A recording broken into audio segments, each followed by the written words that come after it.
If you're an American in 2022, you're more than likely bent over with stress and anxiety. And I can say that for a fact because according to the American Psychological Association, more than half of Americans are inflicted with stress and anxiety. And true, there's lots of different stresses and anxieties, but outside of these, what is arguably the most pernicious of all of them is due to the fact that you have been endowed with these unalienable rights of life, liberty, and the pursuit of happiness. This is America. Yeah, I'm not kidding. You can literally blame the American dream for your anxiety. Let me explain.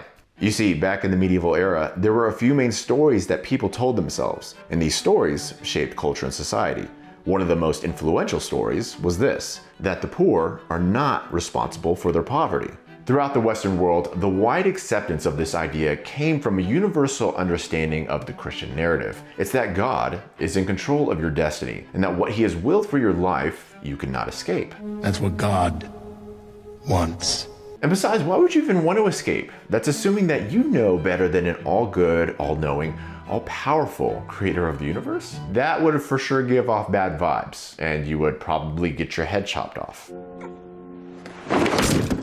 And so within the three-class structure of that day, between the clergy, nobility, and peasantry, there was a mutual respect and appreciation for one another as a consequence, as it was well understood that each was predestined by a loving God to carry on in the manner of life they were born into, which was an idea biblically supported by verses like Matthew 19:23, which states that it is hard for a rich man to enter into the kingdom of heaven.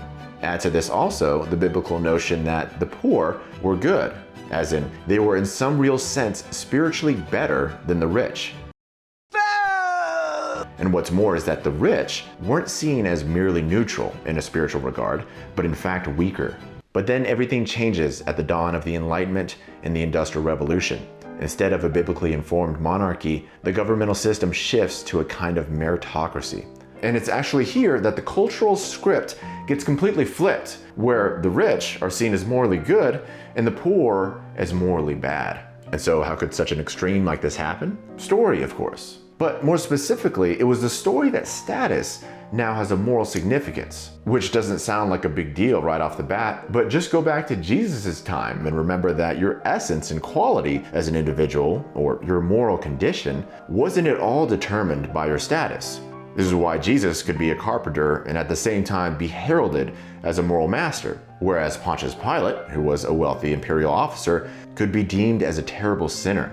Thus, in principle, your position or job didn't measure into your intrinsic value as a human being, which is why for the centuries that followed, intelligence or self-awareness could be found lurking in any marketplace or social arrangement, in any blacksmith or king, a general or housewife. And mind you, this was also a mainstay alongside the hereditary principle, the idea that royal families are genetically superior or have divine right to rule over generation after generation. That is, until Napoleon Bonaparte started to come around and speak openly about how stupid this bloodline tradition was, as if that were the only qualification for who to recruit as his generals or political leaders. And this is why he eventually abandoned feudal privilege altogether and hired based on competence, a system of careers open to talent.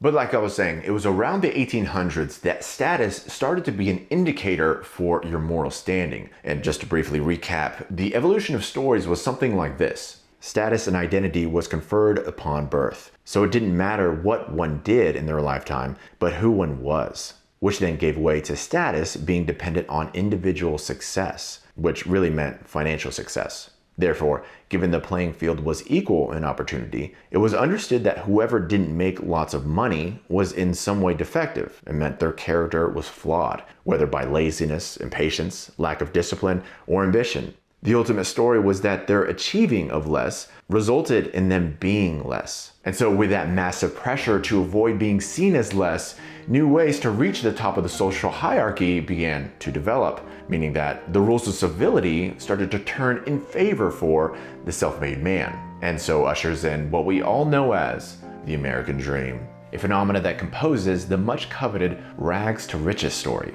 which is a non-fiction account for when a person, shall we say, makes it out the hood. Started from the bottom, now we're here. One of the many poster boys for this genre is a man by the name of Anthony Robbins, or better known as Tony Robbins. a once obese janitor who became a multi-millionaire. In his general sales pitch, he basically reiterates and emphasizes the story that created the American dream. He tells his listeners that they can be just like him if they only put their minds to it. That if you truly decide to, you can do almost anything. And naturally, what this message does is reinforce the strength of our belief in the American dream. It's that in order to be successful and attain status, we must achieve a great deal of financial wealth. And on the other hand, to not do so, that would mean we simply lack the discipline, patience, or ambition to achieve the American dream.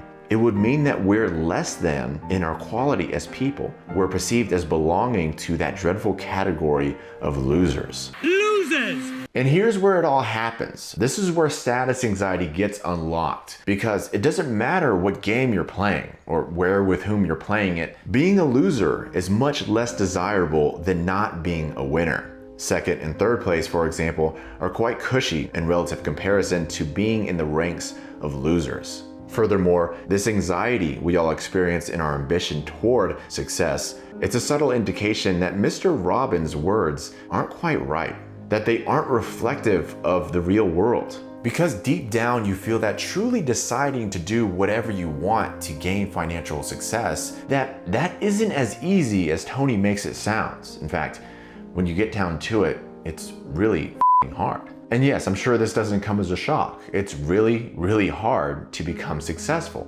Hence why status anxiety is such a pervasive thing in our culture. It's because so many people fail to reach that standard for what success looks like, which has unfortunately led to more suicides and depression than ever.